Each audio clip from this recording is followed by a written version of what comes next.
As all of you know that I practice in this domain, and I practice in this domain since past 10 years. So I'm a chartered accountant since 15 years, but I'm practicing in this domain since past 10 years.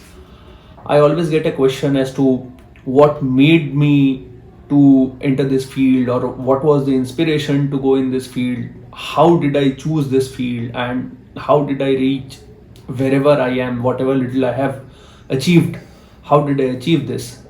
So today let us talk about that journey, a little bit about that journey. How did I start? What made me do this? So Ali, I qualified my chartered accountancy in 2008. So technically it's not been 15 years, it's almost 15 years. I qualified my CA in 2008. I practice accountancy in the city called as Ahmedabad in state of Gujarat, that's in western part of India. So we are typically a licensed public accountant, or CP as it is called in most of the jurisdictions. We are supposed to audit financial statements, balance sheets, income statement, and give an opinion of true and fair view where the stakeholders can rely on the financial statement. That is the core job of a public accountant. But then in my city where I started practicing, I came from a background where no one in my family is an accountant. We belong to a northern state in India, and then we come from a family of farmers. So I didn't had a background of accounting, or I didn't had a background of practicing accounting. So when I started practicing in Gujarat, I didn't knew the language. Then though I have done entire schooling in Gujarat, but still I never felt the need to speak Gujarati or learn Gujarati, because I studied in southern part of Gujarat, which is predominantly you have a lot of people from my home state, and Gujarati was not needed growing up back then. But then when I started practicing in Ahmedabad, I noticed that Gujarati is the language of business, and you should know Gujarati, you should learn Gujarati. Without that, it was difficult to achieve success in conventional audit practice. So I learned Gujarati, I started doing my work. But then the space was very cluttered. So all chartered accountants, everybody, whether they are big, whether they are small, whether they are tiny, or whether they are huge giants, everybody was into audit space. So I thought, let us do something different. And in pursuit of this, doing something different, I landed upon the CFE course. Back then, the Institute of Chartered Accountants of India was not conducting the FAFD course in a big manner. They did had some batches, but it was not huge as it is at this point of time. So I somehow stumbled, by my internet research, I stumbled on the CFE course. I found that course to be interesting. In 2012, I thought to enroll that course, but then the course was costing what at that time the membership fee was around $100, and then the course was around $1,000, and I couldn't afford that $1,100 at that point of time. So that was the simplest reason why I didn't join in 2012. So, but I kept on pursuing, I kept on reading content, I kept on reading more articles on this. Of course, those in public domain where I don't have to spend a lot of money. My practice was also relatively new, 3-4 years of practice. You have to survive and sustain. So I never worked in a chartered firm or in a company. From the very first day when I qualified, I started practicing on my own. So the road was very difficult. Now, in 2014, I decided that I should pursue the CFE course, and we'll see, money will manage somehow. So then I bought the CFE module, I bought the test prep course, I started studying from there, and then the icing on the cake was that I got my son in 2013, and my wife went to my in-laws' place for a couple of months. That was the time when I was free at home, and I thought, let me make use of this time. I started reading the course. I just like my CA finals, the Chartered Accountants examination in India are considered one of the toughest examinations. So the passing percentages, way back then the passing percentages were in single digits. Now they have still improved, but still it is considered one of the toughest exam. So I started preparing for the CFE exam. I started studying 12 hours, 14 hours a day, just like my CA finals. And I finished the syllabus, course, content, mock test within 2 months. I appeared for the examination. The examinations were not proctored at that time. You could appear it from your home. There were no video recordings also. So I appeared from the comfort of my home, and I passed that with flying colors. So 2015, I passed my CFE, and simultaneously I enrolled for my PhD in forensic accounting in the financial crime landscape. I started doing small jobs in this area. I started approaching the police department. I started approaching economic offence wing, various law enforcement officers. And that is how I started doing small work in this area. Again, because of my insistence and because of my working of the PhD course, I had to read. I had to read a lot. I had to research. Slowly the research evolved, and then I shifted my university. I was with some other university in 2013, and then 2018, after 5 years of doing almost 80% of my PhD work, I shifted to another university in 2017-18. Yeah, 2017 I shifted to another university from where I passed my PhD, the National Forensic Sciences University. I shifted there. From there I started doing my research seriously. Getting into the university helped me get more credential. I started working on data. I qualified my PhD in 2022. Yeah, 2022 I finished my PhD, and simultaneously I started doing some work for law enforcement officers.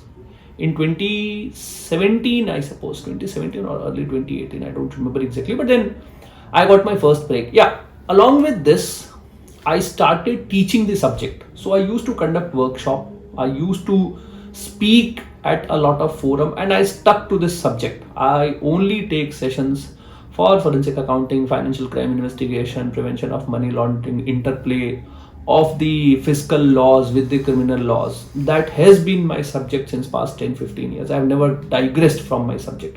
I speak something on data security, privacy laws, data integrity, little bit on the IT governance, governance risk controls, and ERP framework, ERP implementation. I do speak on these, but the core is mostly on forensic accounting, financial crime investigation, financial crime detection.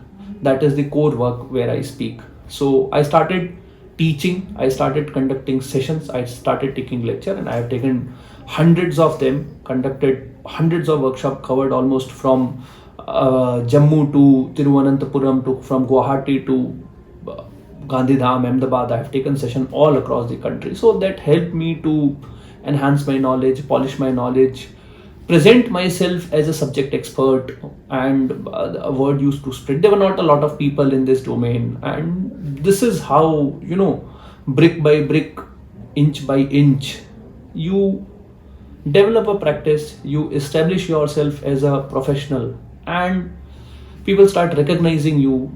I was never aware about the power of social media. I'm a late entrant on social media. So despite doing so much work, having worked for more than 200 cases, I never cared to post on social media. But then I realized that the social media something is very relevant today. So I became active on LinkedIn.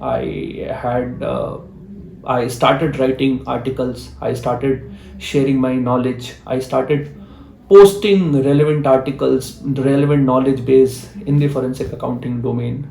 And that is how it came. So one part is the academic part, where I used to take sessions, take lectures, train people, and the other part was the actual work part.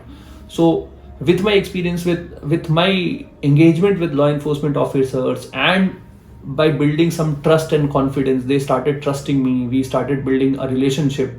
Slowly and steadily the practice grew, work started flowing. I became a recognized name in the domain where law enforcement officers engage professionals, and this is how it came. This is how I achieved whatever little or whatever more I achieved. But then I've made it a point to read. Still I read for a couple of hours every day.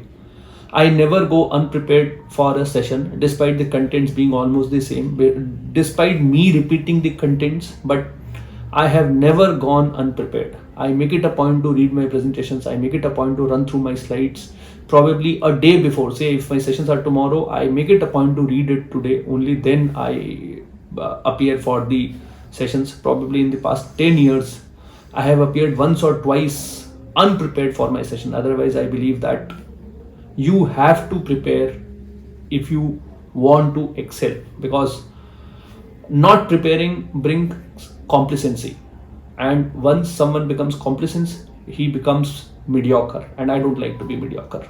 So that is why preparation is the key. You should prepare, you should read.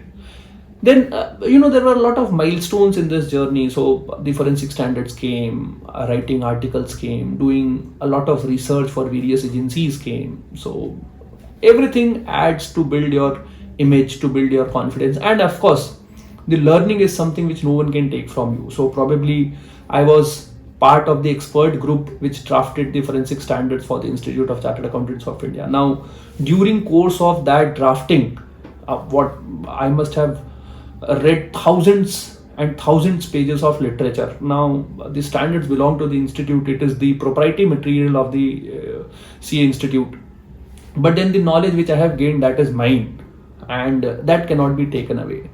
Same goes with other work which I have done. I was engaged for presenting of a software to a financial intelligence unit. I was engaged by a huge technology company. So it was a 10 minutes presentation. So my portion was 10 minutes out of 2.5 hours of presentation. I was paid very well for those 10 minutes. And then, for those 10 minutes of presentations, I had to prepare for 10 days because the presentation was before some very senior government officials. It was for the software. So your learning and your knowledge, that cannot go away. Probably the outcome may not be visible instantly, but then over a period of time, the connections, the knowledge, the relationship that you build, the trust that people repose in you, it all pays back. So there's a circle to it, and you do get it back. That is all I would say. So keep up the learning, keep up doing good work, and do your job. You will definitely see higher career achievements. If you like this video, I do post a lot of content on various platforms, various social media platforms. I am pretty much active on LinkedIn. I write a lot on these subjects. I am in midst of creating a full course for people who want to appear for the CFE review and who want to enhance their knowledge in the forensic accounting and fraud detection domain. I have posted one portion of the complete review course which is on the detection of financial statement fraud. That video is available on Udemy. Please feel free to watch those videos and give me your honest feedbacks. That will help me improve the course and improve the content. As I am telling that I am having a complete course, so I am aspiring to put a 30-40 hours course, and this is just 1.5-2 hours content out of that. Please feel free to share your feedback, and then we'll try to improvise. I'm also giving away the course free for first 100 people. So if you are interested, please comment on this video with your email, and then I'll get in touch with you and I'll share you with the link and codes so that you can watch it. Thank you.